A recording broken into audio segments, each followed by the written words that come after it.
다 지나셔서 히브리서 13장 14절에서 16절까지 우리 같이 읽겠습니다.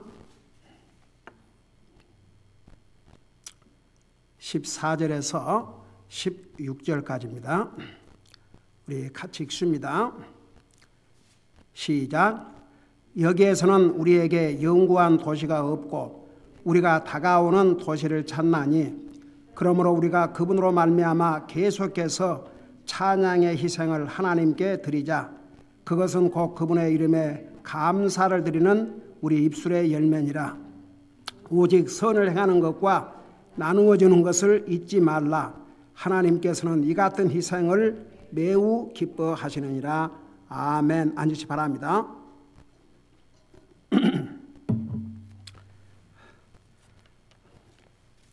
지난주에는 우리 예수님께서 나와 여러분의 구원을 위해서 얼마나 많은 수욕을 당하시고 사람들에게 배척당하시고 외면당하시고 온갖 모욕을 다 당하시면서 우리를 구원해 주셨는데, 그래서 13절 마지막 부분에서 그런즉 우리가 그분의 치욕을 짊어지고 진영 밖에 계신 그분께로 나가자. 그래서 우리도 우리 주님을 위해서 기꺼이 수욕을, 어떤 고난과 치욕도 감당할 수 있는 그런 마음의 각오가 필요하다는 거 자세하게 설명했죠. 자, 그래놓고 나서 여기에서는 우리에게 영구한 도시가 없고, 여기에서는 이 땅을 가리켰습니다. 우리가 살고 있는 이 세상에서는 영구한 도시가 없고, 여러분 보세요. 이 세상에는 한때는 화려한 도시를 이루었다가 멸망한 도시들도 역사적으로 많습니다. 그 중에 아주 대표적으로 할 수 있는 로마의 도시 폼페이오, 로마의 영광의 상징이라고 할 수 있던 그 도시가 얼마나 처참하게 폐허가 되었습니까? 아직도 그 유물이 그대로 보존하고 있죠. 이 세상에 영원한 도시는 없습니다. 여러분, 유대인들에게 예루살렘 도시는 아주 그들에게 자랑스럽고 자부심을 갖고, 예루살렘 도시 그러면 그야말로 세계에서 가장 으뜸 가는 도시, 특별히 하나님이 택한 하나님의 백성들이, 특별히 그 예루살렘으로부터 다윗이 이스라엘을 통치했고 솔로몬이 통치를 했고 그 예루살렘에 하나님의 성전이 세워지고, 그래서 유대인들에게는 이 예루살렘 그 도시에 대한 아주 자긍심이, 자부심이, 그 프라이드가 대단했습니다. 그러나 결국 하나님의 말씀을 불순종하다가, 여러분이요, 하나님의 성전을 얼마나 화려하게 세웠습니까? 그 다음에 솔로몬의 궁전을 얼마나 아름답게 세웠습니까? 여러분, 솔로몬이 그 예루살렘으로부터 이스라엘 다스릴 때에 하나님께서 평화를 주시고 주변 모든 국가들에게 이스라엘 왕에 대한 두려움을 주셨어요. 그래가지고 솔로몬 왕과 이 화친을 맺고 전쟁 없는 그런 평화를 누리고 싶었습니다. 전쟁이 나면 질 것 뻔하거든요.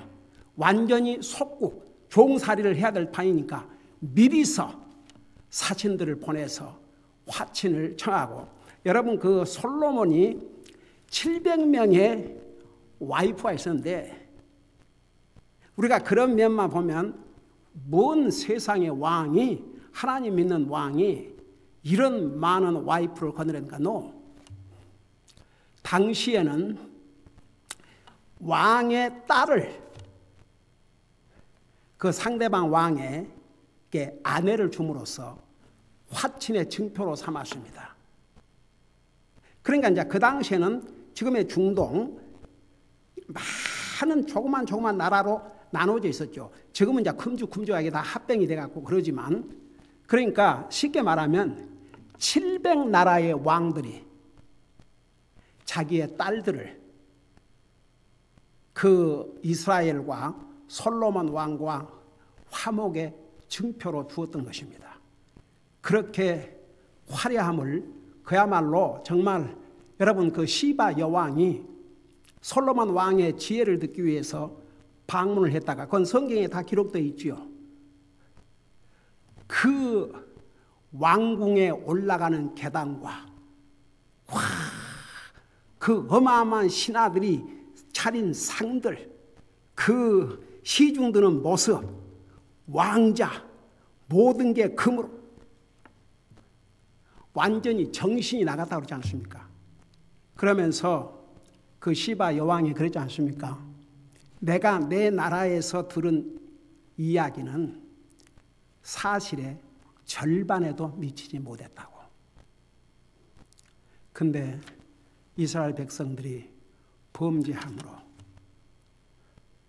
나중에 남쪽 유다까지, 북쪽은 아수르에게 망했고 남쪽은 바벨론에게 망해가지고 예루살렘 하나님의 성전에 있는 그 하나님을 섬기기 위해서 만들어 놓은 그 모든 기구들을 다 가져가고 결국은 어떻게 됐습니까? AD 70년은 우리 예수님께서 이 땅에 오셨을 때 이제 예루살렘으로 주님이 이제 올라가십니다. 우리 인생의 죄값을 위해서 자신의 생명을 주시러.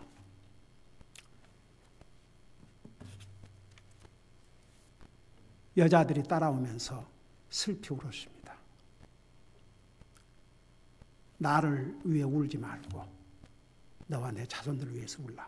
그러면서 그보다 훨씬 전에 그 예루살렘 성전이 얼마나 화려했습니까? 예루살렘은 어마어마한 도시였습니다. 왕의 도시요. 그야말로 이스라엘 사람들이 자긍심을 갖고 프라이드, 아주 자랑스럽게 생각할 만한 그런 도시였습니다. 그런데 예수님께서 그곳을 지나면서 뭐라 했습니까? 결국은 이 성전조차도 돌 하나도 돌 위에 남지 않고 다 무너뜨리리라. 그렇게 말씀하신 몇십 년 후에 아직도 이스라엘은 독립된 국가가 아니었습니다. 로마의 종사를 하고 있었습니다. 로마의 장수 타이투스가 AD 70년에 예루살렘을 침공해서 그야말로 돌 하나도 돌에 남지 않게. 왜냐 그러면 돌 사이사이에 그 여러분 금으로 꾸미고 얼마나 많은 보배로운 것들을 다 해서 지었습니까?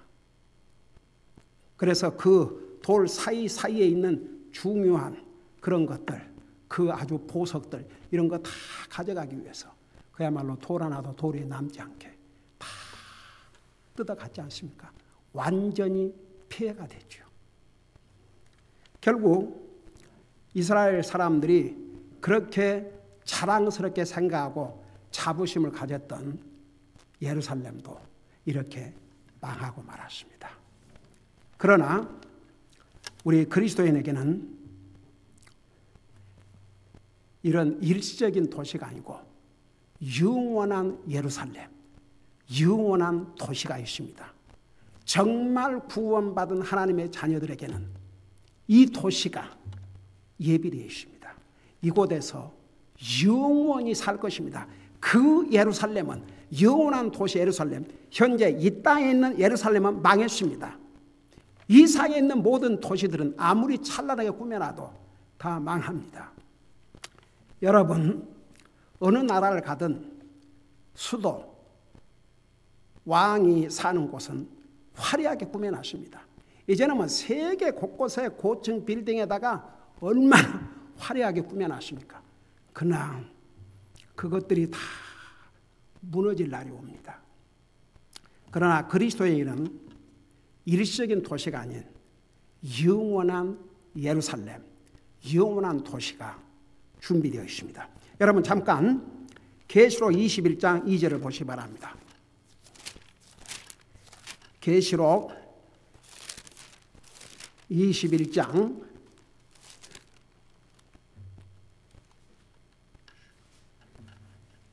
여러분 이 거룩한 도시 새 예루살렘을 우리 주님께서 사도 요한에게 직접 환상을 통해서 보여주셨습니다. 우리가 가 살 영원한 도시. 2절에 보니까 나 요한이 봄에 거룩한 도시 새 예루살렘이 신부가 자기 남편을 위하여 단장한 같이 예비한 채 하늘에서 하나님께로부터 내려오더라. 이 새 예루살렘, 이건 영원한 도시입니다. 사람의 손으로 파괴될 수가 없습니다. 영원토록 존재하게 될 것입니다. 그러면서 3절을 보면 내가 하늘에서 나는 큰 음성을 들으니 이르되 보라 하나님의 성막이 사람들과 함께 있고 그분께서 그들과 함께 거하시리라. 그들은 그분의 백성이 되고 하나님께서는 친히 그들과 함께 계셔서 그들의 하나님이 되시리라. 여러분 생각만 해도 얼마나 기쁩니까? 여러분 이스라엘의 성막이 이스라엘 사람들에게는 어떤 의미라고 그랬죠? 하나님께서 하나님의 백성들과 함께 하심을 상징하는 것이 바로 성막이었습니다. 그래서 우리 하나님께서 그 성막 중에 제일 안쪽에 있는 가장 거룩한 장소, 법궤가 있는 그곳에 임재하셨습니다. 그리고 하나님께서 이스라엘 백성과 함께 하시는데 이스라엘 백성들이 이제 이집트에서 나와갖고 이동을 할 때 구름이 움직이면 하나님께서 구름과 함께 인도를 하시는 거예요. 구름이 움직이면 다시 다 텐트 뽑아서 다 싣고 하나님의 성막도 이제 레위 백성들이 다 해서 싣고 이동을 합니다. 그 다음에 구름이 머무는 곳에 주님이 구름으로 함께 하셨어요. 구름이 머물면 머물고 구름이 움직이면 움직이고. 그래서 이스라엘의 성막은 왜 하나님께서 성막을 셨느냐? 사람의 눈으로, 하나님은 영이세요. 우리 육신의 눈으로 볼 수가 없습니다. 그러니까 이스라엘 백성들에게 육신의 눈으로 볼 수 있는 확실한 그 물증, 그게 성막이에요. 그 성막을 통해서 하나님께서 이스라엘 백성들과 함께 하심을 나타내 주었습니다. 예루살렘, 새 예루살렘에서는 하나님께서 이게 뭐라 할 수 있어요? 하나님의 성막이 사람들과 함께 있고 하나님의 사는 곳이 사람들과 어울려서 삽니다. 그래서 여기 보니까 그분께서 그들과 함께 하시리라. 그러니까 천국 가는 하나님의 백성들, 새 예루살렘에 살 그리스도인들, 하나님께서 그들과 함께 하시고 그래서 그들은 그분의 백성이 되고 여기에 그들은 구원받은 하나님의 자녀들, 하나님께서는 친히 그들과 함께 계셔서 그들의 하나님이 되시리라. 여러분 지금은 우리는 육신을 가지고 있고 하나님은 영이십니다. 그러나 예수님께서 육신을 가지고 영이신 하나님이 육신의 몸으로 오셨을 때 사람의 눈으로도 하나님을 보았습니다. 나중에 우리가 하늘나라 가면 우리는 이 몸을 영광의 몸으로 변화를 받습니다. 영과 육이 다 영화롭게 되십니다. 우리는 하나님을 영적인 눈으로도 보고 우리 예수님은 더더구나 부활의 육체를 가지고 있으니까 말할 것도 없지요. 지금은 우리가 이렇게 하나님을 영이신 하나님을 직접 우리 육신의 눈으로 볼 수 없지만 하늘나라 가면 다 보고 알게 되어 있습니다. 여러분 상상만 해도 엄청난 일입니다. 그러면서 4절 보니까 또 하나님께서 그들의 눈에서 모든 눈물을 씻어 주시리라. 다시는 사망이 없고 슬픔도 울부짖음도 없으며 또 아픔도 다시는 없으리니 이는 이전 것들이 지나갔기 때문이라. 여러분, 이 세상에 사는 날 동안은 아무리 우리가 구원받은 하나님의 자녀라 할지라도 육신이 병들 수도 있고 고통을 당할 수도 있고 슬퍼할 수도 있고 그렇습니다. 근데 우리가 가서 살 영원한 도시 새 예루살렘에서는 다시는 눈물도 없고 슬픔도 없고 아픔도 없고 고통도 없고, 여러분 참 우리에게 그런 미래의 소망이 있다는 거 얼마나 감사한지 모르겠습니다. 여러분, 그래서 여기에 다시 우리 히브리서 13장에 보면 여기에서는 우리에게 14절 영구한 도시가 없고 우리가 다가오는 도시를 찾는다. 그 말은 다가오는 새 예루살렘, 우리가 가서 살 천국, 그게 정말 우리가 이제 사모하고 기다려야 될 도시 올시다. 자, 그것을 의미하고 있어요. 그래서 여기서는 우리에게 영광한 도시 없고 우리에게 다가오는 데서 찾나니 15절 그러므로 항상 그러므로는 앞에 이런 내용 때문에 앞에서 설명한 것과 같이 그런 의미예요. 그러니까 우리 예수님께서 우리에게 구원을 주시기 위해서 모든 것을 희생하셔서 우리를 거룩한 백성으로 삼으시고, 그 다음에 앞으로 우리가 이 도시는 이 세상 이 도시는 일시적인 거지만 영원한 도시 새 예루살렘에 가서 영원히 살 수 있는 이런 소망을 우리에게 주셨으므로 그런 뜻이에요. 주셨으므로 우리가 그분으로 말미암아 계속해서 찬양의 희생을 하나님께 드리자. 여러분, 그 희생이라고 그럴 때 sacrifice는 값을 지불하는 것입니다. sacrifice 그러면 희생, 대가를 지불하는 것인데 그 대가는 비싼 것입니다. 싼 것이 아닙니다. 그러면 희생이란 말을 할 필요가 없습니다.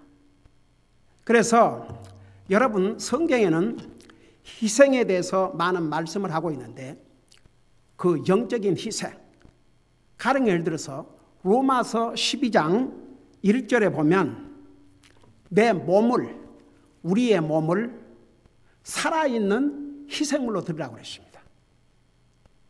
이것이 하나님께서 받으실 만한 너의 영적 섬김이라고 그랬어요. 한번 생각해봐요. 내 몸을 주님을 섬기는 도구로 쓰는데 그것이 하나님께는 살아있는 희생물이요 영적인 것이 됩니다. 그러니까 우리의 몸을 주님을 위해서 사용하면 이건 영적인 희생이요 하나님 앞에 값진 희생물이 됩니다. 근데 사람들은요 이 희생을 하기를 원치 않아요. 자기 몸을 들여서 별거 다 해요. 근데 하나님을 섬기는 일을 위해서 자기의 몸에 수고가 들어가는 것은 원하지 않아요.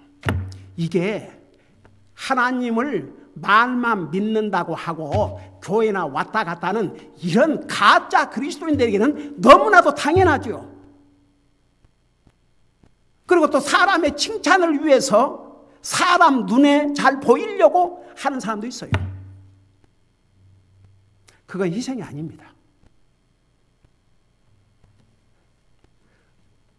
그 피로 구속받은 하나님의 백성들이 우리의 몸으로 주님을 섬기는 도구로 사용한다면 이건 하나님이 받으실 만한 섬김이요 살아있는 희생물이라고 그랬습니다. 구약 성경에는 다 죽은 희생이었어요. 짐승을 죽여서 드렸으니까. 그런데 우리는 우리 자신을 죽일 필요가 없습니다. 예수님께서 우리를 위해서 죽어주셨습니다. 우리 죄를 위해서. 그래서 그 희생을 통해서 구속받은 우리는 살아있는 이 몸을 주님을 섬기는 도구로 사용을 해야 됩니다. 여러분, 우리 몸으로 수고해야 됩니다. 하나님께서 주님 앞에 설 때 우리가 어떻게 주님을 섬겼는지 넘버원, 내 몸으로 나는 내 몸을 너를 위해서 죽었건만. 그런 찬송도 있죠. 너는 나를 위해서 무엇을 했느냐. 우리 몸을 사용해야 됩니다. 우리 몸을 사용해야 됩니다. 주님을 섬기다가 아프기도 하고, 주님을 섬기다가 다치기도 하고, 주님을 섬기다가 손해도 보고,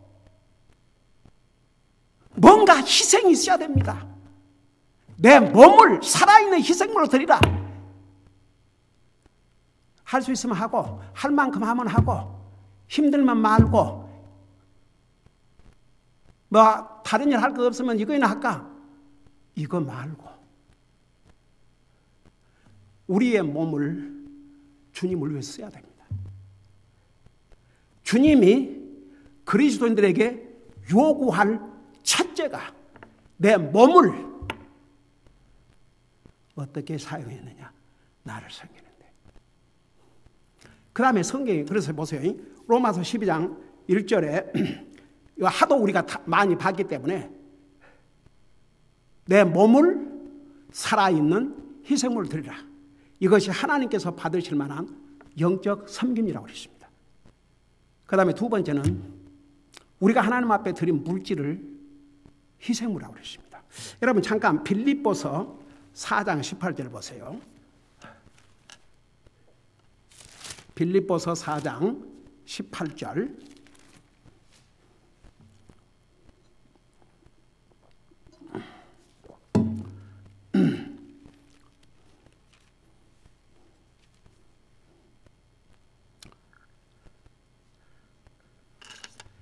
(18절) 보니까 오직 내게 모든 것이 있으며 풍부하니라.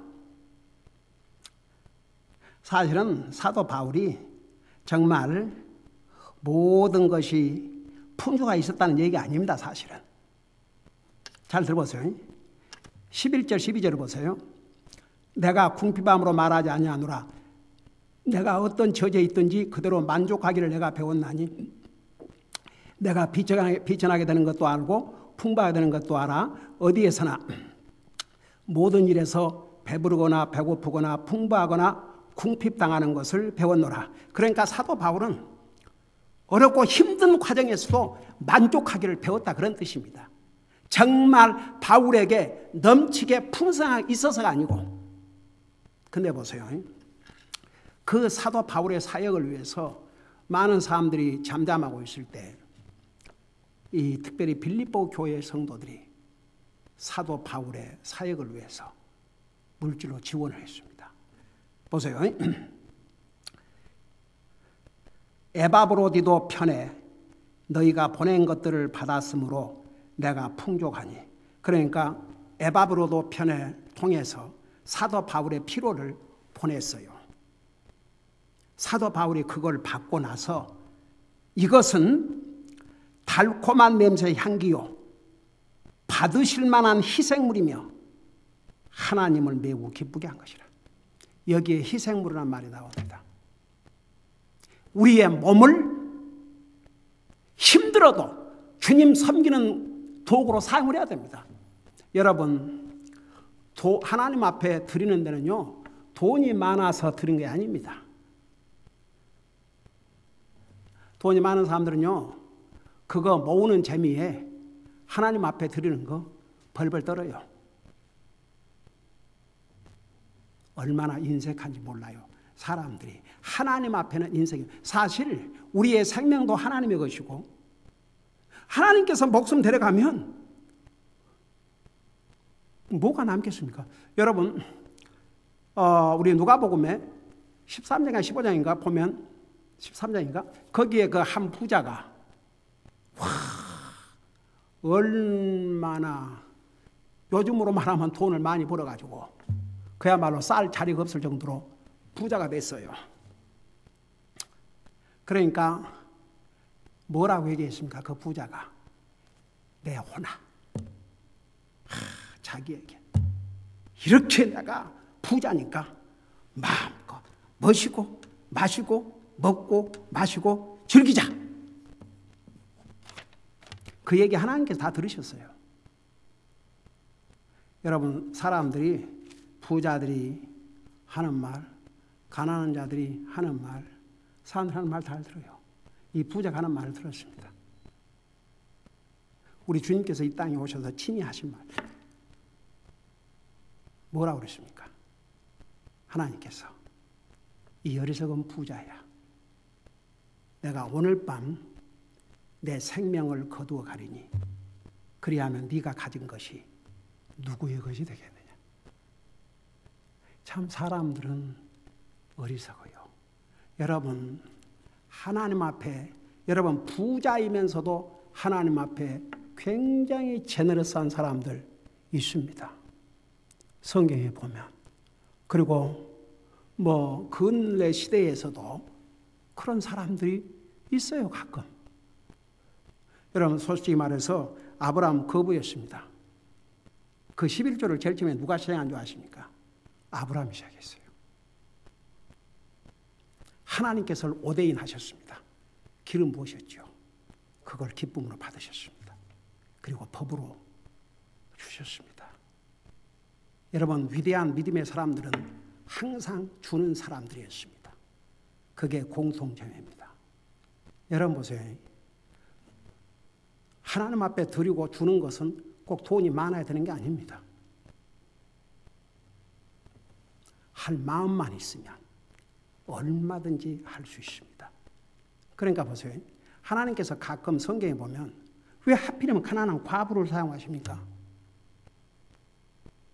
그 부자들을 사용하지 않고.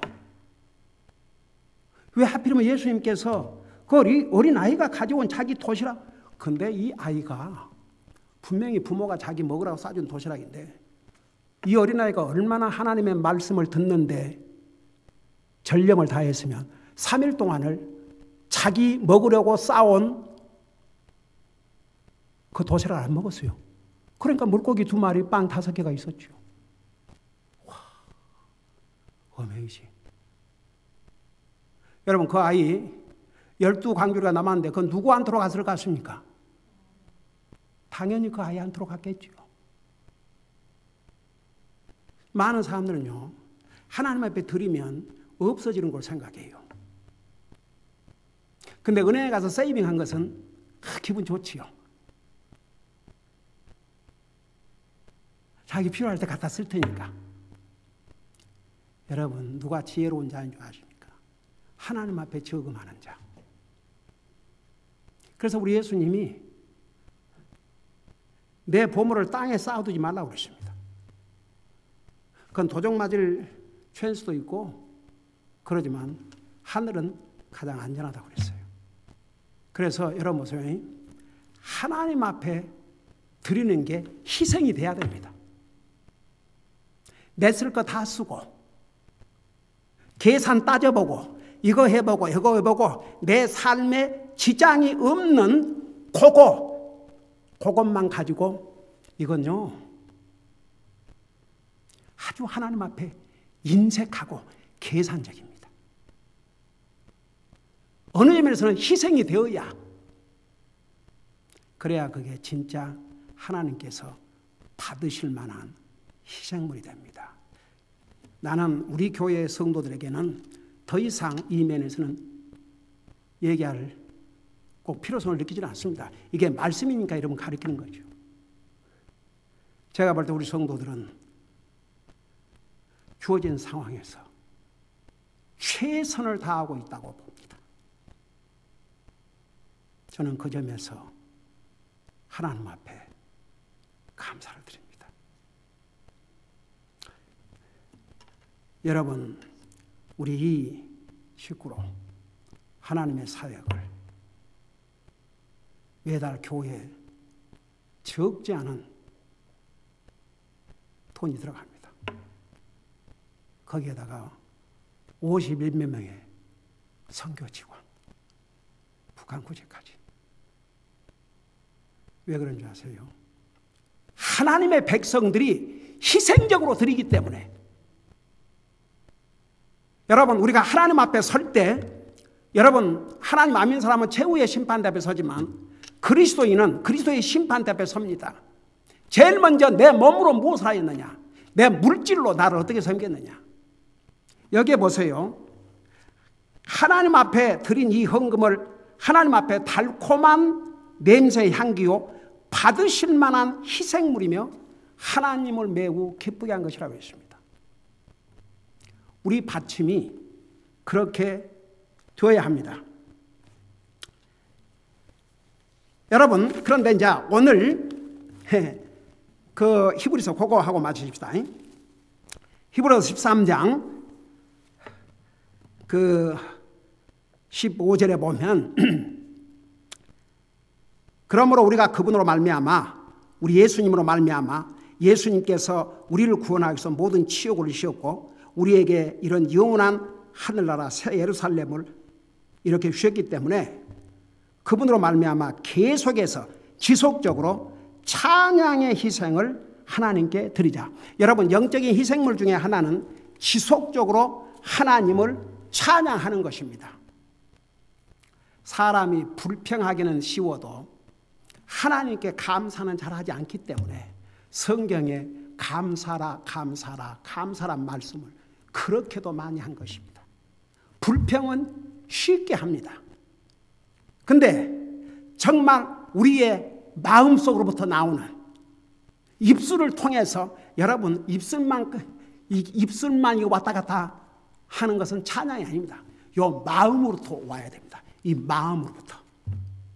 이 정말 내 마음으로부터. 그래서 여러분 제가 막 숨이 가쁘니까 찬양을 못하니까 찬송을 소리를 내서 부르지 못하니까 너무너무 고통스러웠습니다. 입술만 깜짝깜짝 하다니까. 그래서 어제부터 가정 예배를 드리면서 연습을 했어요. 소리를 내서. 소리를 내니까 기침이 나고 힘들었지만 그래도 소리를 내서 해봤습니다. 오늘 와서 하니까 처음에는 이렇게 하다가 기침이 나서 하나님 말씀 전하는데 방해받으면 어떨까 그런 생각도 했습니다. 그러나 찬양했습니다. 여러분, 마음으로부터 이 입술만 까딱까딱 하는 게 아니고 이 마음으로부터 하트로부터 입술을 통해서 나오는 하나님을 감사하는 찬양은 뭐가 같은 줄 아세요? 구약시대 때 하나님의 제단에서 음식 헌물을 헌물로 드렸죠. 그런 희생물과 같습니다. 그래서 거기 보면 그것은 곧 그분의 이름에 감사드리는 우리 입술의 열매라고 그랬습니다. 우리가 하나님 앞에 감사를 표현하기 위해서 우리의 마음으로부터 입술을 통해서 나오는 이 찬양은